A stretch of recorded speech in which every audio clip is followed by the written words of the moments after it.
નમસ્કાર મિત્રો, આજે અમે રજૂ કરી રહ્યા છીએ એક રસપ્રદ અને એક શૈક્ષણિક નાટક જેનો વિષય છે ખરીફ પાક અને રવિ પાક વચ્ચેનો તફાવત, જેનો શીર્ષક છે પાકોની પાઠશાળા. અને હું પાત્રોને બોલાવી રહ્યો છું. ખરીફ પાક એ આવ્યો, રવિ પાક એ આવ્યો, પાવસી એ આવી, ખેડૂત કાકા એ આવ્યો, સુરેશ દાદા એ આવ્યો. દૃશ્ય 1. ખરીફ પાક. ખેડૂત કાકા ખેતરમાં આવી રહ્યા છે. આ ઉફાળો સીઝન છે ને ખરીફ પાક વાવવાનો સમય છે. આ પાવસીની રાહ જોઈ રહ્યો છું.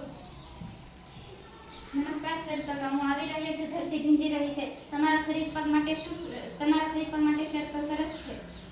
હા, હું આવી ગયો છું. હું શેવટના ઋણથી મોજમાં આવી ગયો હતો. હું પાવસીમાં હોવાતો ને ઓક્ટોબર સુધીમાં તો તૈયાર થઈ જતો.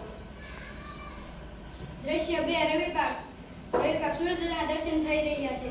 હા. હું આવી ગયો. આખું સામ્રાજ્ય મારું છે. શિયાળો આવ્યો છે એટલે રવિ પાક માટે મોકળું મંચ છે.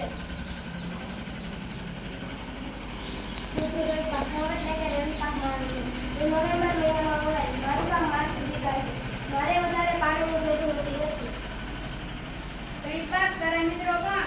ડાંગર, મકાઈ, મગફળી, કપાસ અને બાજરી. રવિ પાક તારા મિત્રો કોણ? મારા ખાસ મિત્રો છે ઘઉં, જુવાર, ચણા, સરસવ, જીરું અને બટાકા. દૃશ્ય 3. ખરીફ પાક અને રવિ પાક વચ્ચેનો તફાવત.